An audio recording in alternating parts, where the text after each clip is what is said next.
This week on Campus Update, Sports Update, Film Fest Recap, Appa Musical Theater presents Miss Saigon, Nerd Word, and Net Neutrality.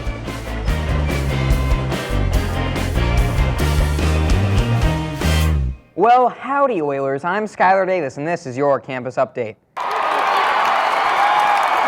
Both varsity and JV surf placed third at state championships, and boys volleyball had a CIF win against Servite last Tuesday, March 10th, with a brand new CIF record of 70-0.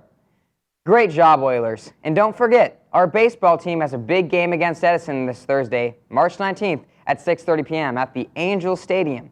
Be sure to come out and support your local Oilers. Now, last Friday, March 6th, was the day of the Surf City Student Film Festival. For those of you who didn't attend, here's David with the latest Film Fest recap. The annual Surf City Student Film Festival was a big success, featuring over 40 films from students all over the district.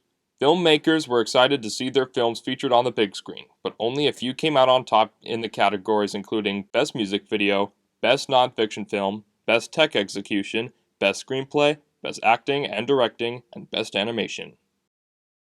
The grand prize winning film was the animation Pam and Pete, created by Jenny Rudolph, Joey Lesnick, Cole Bergman, and one of our very own hardworking Campus Update technical directors, Tiffany Cow. Second place was taken by talented young freshman Holly Almos with her short film Sight. Congrats to all you filmmakers out there, and hey, keep on keeping on. Thanks, Dave. If you didn't go this year, make sure to go to next year's Film Fest.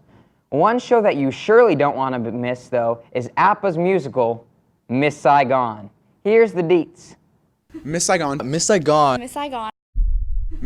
takes place at the tail end of the Vietnam War. It's essentially just a love story between a Vietnamese girl whose family died, and she falls in love with an American GI soldier named Chris. It has so much emotion and things. The whole show is just their complications and everything that happens in between.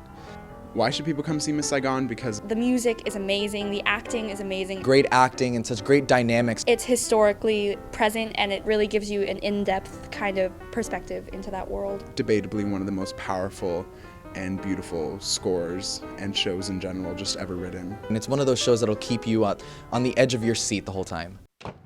Now Oilers, mark my words, you do not want to miss that show. Directed by Tim Nelson, there's a helicopter, and I do not know how the heck they get that little doohickey into the loading dock. But it is sure going to be spectacular, or should I say, spectapular. Now here's Nerd Word with Kendra Ross, giving you the scoop on a game that's certain to be popular.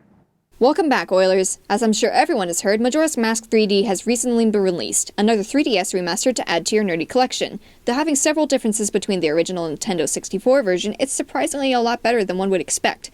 Despite the bugs and awkward controls, if you're a Zelda fan, go ahead and buy it if you haven't.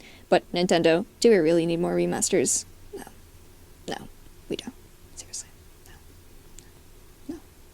As always, thank you, Kendra, for that geeky, adorable delivery. Now, Oilers, I'm betting most of you have heard the words net neutrality before, yet know nothing about that whatsoever, so we are here to fix that. Here's Bryce to tell you all about net neutrality, along with the help of two other Campus Update staff members who you haven't seen on screen until now. Hello, Oilers. As you may have heard, I do actually have a face. So does Tiffany and David. Anyways, I'm here to give you the details on the recent net neutrality issue. Net neutrality, according to the Oxford Dictionary, is the principle that internet service providers should enable access to all content and applications regardless of the source, as well without favoring or blocking any particular products.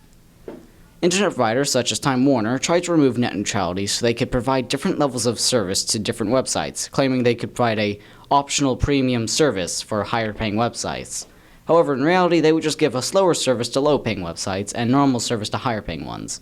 Obviously, this created an outrage, and many internet users shared their feelings with the Federal Communications Committee, aka the FCC. On February 26, 2015, the FCC made the decision to not only protect neutrality, but also to enforce stricter regulations and top-notch quality assurance on all internet providers. A win for the little guy. And by little guy, I mean, like, the internet. Thanks, guys. It was a pleasure to see your faces again. Well, that concludes this week's episode of Campus Update. I'm Skylar Davis, signing off. Remember, Oilers, if you're facing a problem, try and look at it from a different angle.